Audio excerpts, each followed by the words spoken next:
Gets it in, but it's knocked away by Lexi Hull. Hull with the steal. And the Indiana Fever, beset by major injuries all year long, are on the doorstep of making the semifinals. 6 injuries, 10 years of waiting, and a season that felt cursed from the start. The Indiana Fever walked into Game 3 of the playoffs staring at the impossible: win or watch another year end in heartbreak. No one outside their locker room believed they could survive. But inside that huddle, something shifted. This wasn't just another basketball game.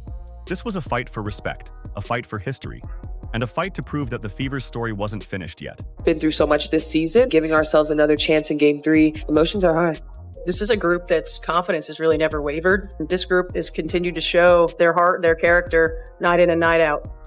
I think we all piggyback off each other within our group and our organization. We've been in every kind of situation you can imagine, and we've been able to find ways to put ourselves in position to win, and this will be no different. Somebody has to lose and somebody has to win. From the opening tip, you could feel the tension.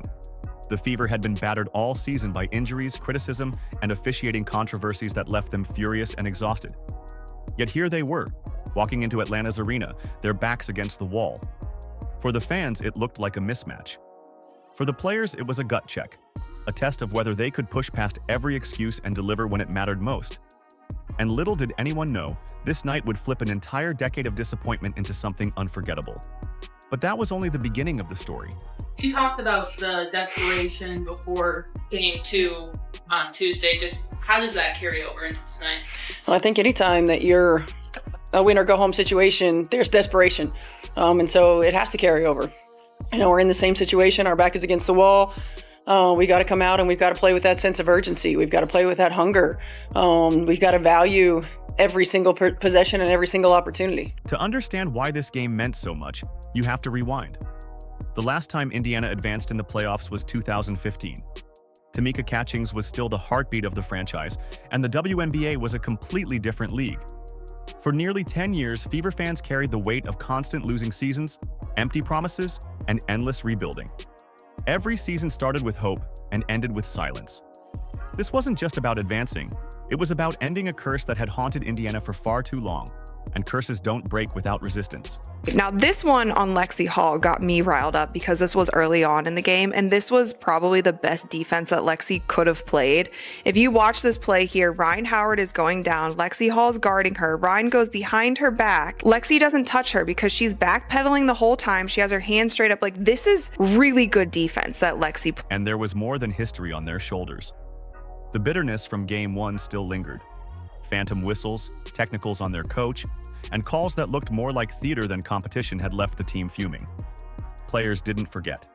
They carried that anger into Game 3, and instead of breaking them, it gave them fuel. This was their chance to take back the respect that had been stripped away, and they were ready to fight for it, possession by possession. But who would rise first to swing momentum? Indiana Fever are heading to the semifinals. See, driving to the foul line, and the paint lays it in. Sims crossover left to right, gets into the paint, layup, good!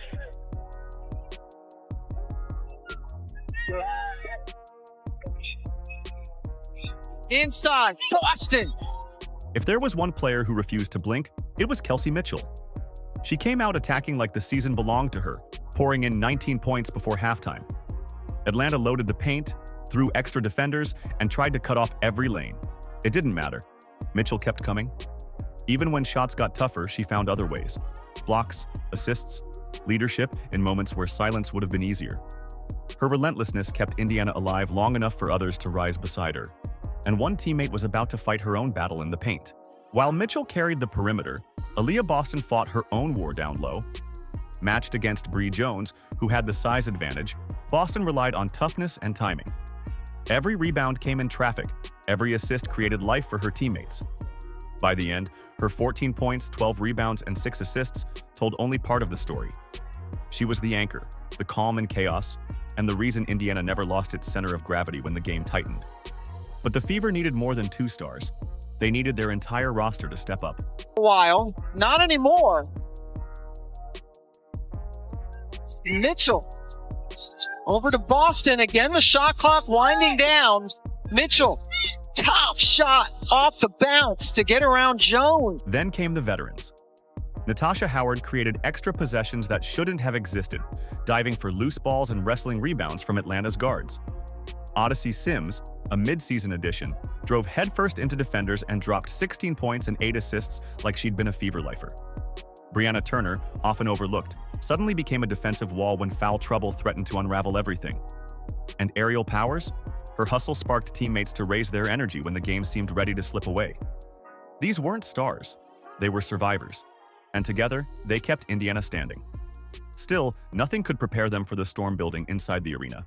The Fever didn't just walk into a playoff game, they walked into a storm. Gateway Center Arena was shaking from the opening possession. Thousands of Dream fans packed the seats, screaming for every Indiana mistake, desperate to bury the Fever's run right there on their home floor. The crowd smelled blood. 6 injured players, a short rotation, elimination pressure.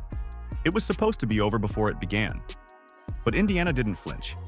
Every possession was like climbing a mountain with weights tied to their legs.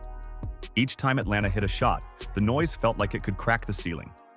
Yet the Fever answered with grit. Loose balls were chased down, screens were fought through, players on the bench screamed louder than the home fans, trying to drown out the chaos. It wasn't talent that kept them alive in that hostile environment. It was heart, pure, stubborn heart. And deep down, you could sense something strange happening. Atlanta had the advantage on paper, but they couldn't shake Indiana's will. The Dream threw punches. The Fever refused to fall. But one Fever player was about to face her lowest moment before her greatest one. For one player, though, it looked like the nightmare was endless. Lexi Hull couldn't hit a shot to save her life. Open threes rattled out. Mid-range jumpers clanked. Every miss seemed heavier than the last. You could almost feel her frustration through the TV screen. A player who thrives on rhythm was trapped in the worst rhythm of her career. But here's what separates role players from real competitors. Hull never stopped playing. She fought on defense like her life depended on it. She sprinted through every cut. She refused to hang her head, even when it seemed like her night was destined to end as a disaster. Coaches always say defense creates offense. For Hull, defense kept her in the fight. Even when the baskets weren't falling, she stayed locked in, waiting for her chance. And as the game wound down, with the season slipping away, that chance finally arrived. And it came with everything on the line. With under 30 seconds left, tension took over the arena. Indiana trailed by 1. Their season was down to a handful of possessions. Kelsey Mitchell, as she had all night, sliced into the lane with pure determination. She hit a clutch layup to put the Fever back in it. But Atlanta punched right back. Now, it was all on the line. The Fever swung the ball around the perimeter, every pass adding to the suspense. Then, almost by fate, the ball landed in Lexi Hull's hands. The same player who had missed nearly everything that night was now staring at the biggest shot of her life. Fans held their breath. Teammates screamed for her to shoot. Hull rose, released, and this time, swish. The 3 dropped, and in an instant, her nightmare became redemption. The bench exploded. The crowd gasped. The game had just been flipped upside down, but destiny wasn't finished with her yet. But the story didn't end with that shot. With 7.4 seconds left, Atlanta set up for one last chance. Everyone in the building believed the Dream would get a clean look and steal the win back. But Lexi Hull wasn't finished writing her story. As the pass was lobbed in, she read it like a book. Hull lunged, extended her arm, and snatched the ball straight out of the air. A clean steal. No foul, no hesitation. In one heartbeat, the game was over. Indiana wasn't just surviving anymore. They were advancing to the semifinals for the first time in 10 years. That steal didn't just end a game. It ended a drought. It erased a decade of disappointment and turned Hull, the player who couldn't buy a bucket all night, into the face of one of the greatest redemption moments in Fever history. And that single play will be remembered in Indiana forever. When the buzzer finally sounded, the release of emotion was overwhelming. The Fever players weren't just smiling.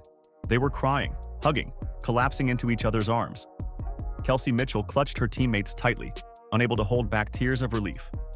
Aaliyah Boston sat on the bench with her head in her hands, tears streaming down her face, knowing she had carried a franchise's hopes in just her rookie years. And then there was Lexi Hull. She didn't let go of that game ball. She held it like gold, raising it proudly as cameras swarmed around her. For her, it wasn't just a souvenir. It was proof that persistence pays off, that even your worst night can turn into your greatest triumph. Even players who couldn't take the floor that night were fully invested. Caitlin Clark, stuck in street clothes, was a blur of energy on the bench, waving towels, screaming encouragement, and later posting in all caps, "Fever Show." The entire team, healthy or not, had fingerprints on this win. It didn't look like a roster of individuals. It looked like a family. And families don't stop at one victory, they dream bigger. But celebrations come with reality checks, because waiting on the other side of that win are the Las Vegas Aces, the reigning juggernaut of the league.